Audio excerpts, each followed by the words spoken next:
Hi everyone, welcome to Module 6.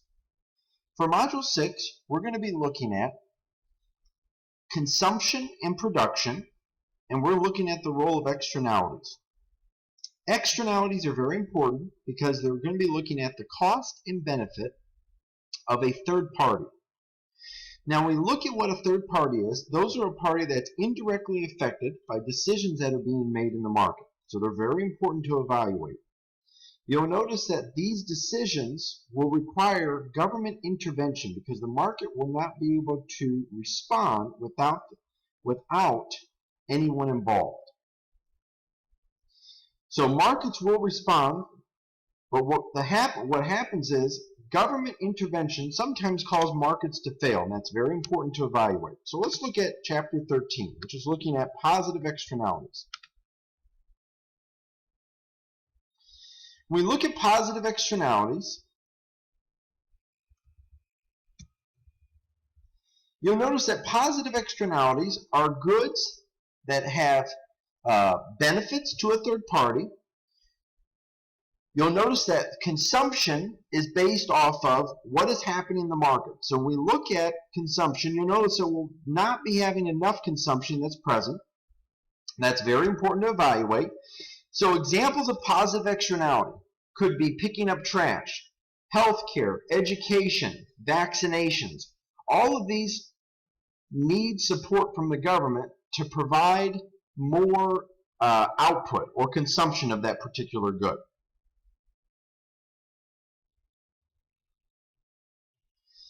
You look at some other examples in the book, you'll notice new technologies. You'll notice with new technologies that benefits will need to be provided or support should be provided to increase consumption of these. That's very important to evaluate. So many different components that we're looking at when we look at positive externalities. When we look at the figure right here, you'll notice that here's where society thinks we should be at, right here. Here is where we're actually at. The problem is we need to somehow stimulate demand to actually bring about more change. The way to stimulate demand is through increasing of the demand curve. Now, ways to increase demand curve that the government can provide support is through subsidies. Subsidies are very important. Subsidies will give people the advantage to be able to produce more. And it's classified as an incentive-based market structure where they're going to produce more.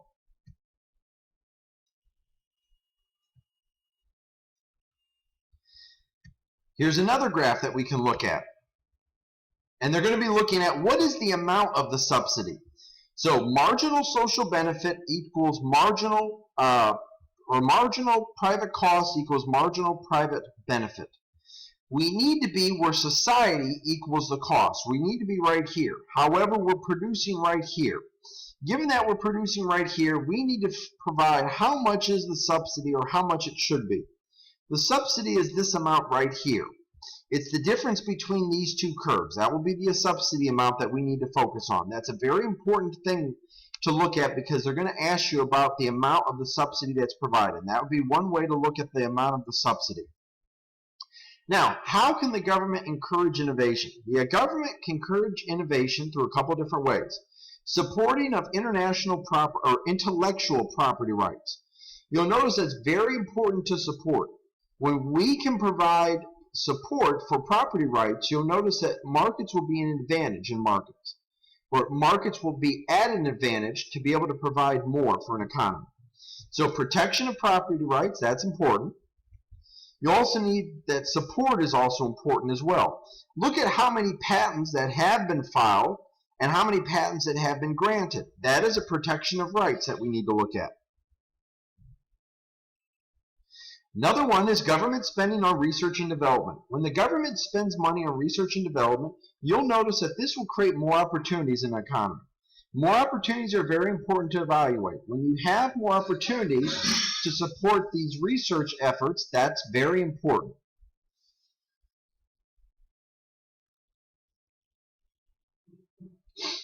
Now let's look at what a public good is.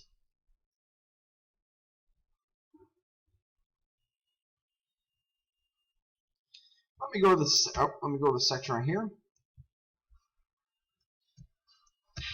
Public goods are goods that are classified as a non-excludable, non-rival good. When we look at these public goods, you'll notice they're very important. Public goods are goods that have to be held by the government or supported by the government. The reason why they're supported by the government is no business would want to enter or actually participate in the consumption of public goods, and that's very important to evaluate. When you look at the government, they'll have to provide these public goods, and these public goods provide opportunities in the market, and that's very important to evaluate.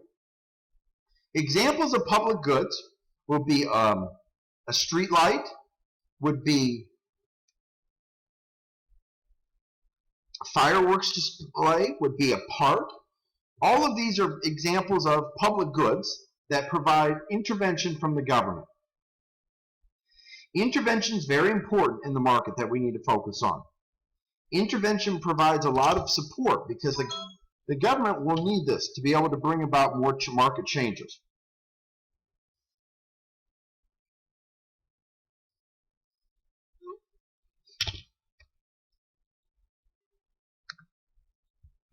Now let's look at a negative externality.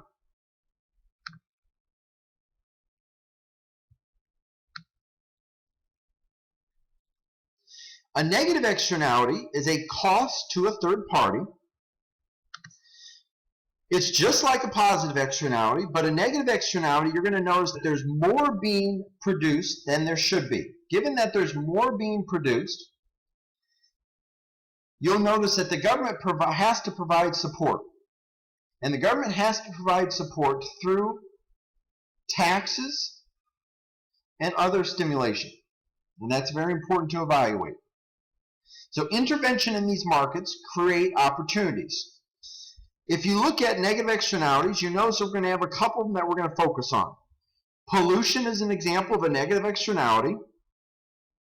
When you look at pollution, you'll notice pollution is very important because pollution has to be involved with the government. Governments have to provide solutions for pollution because individuals or firms will not provide these solutions.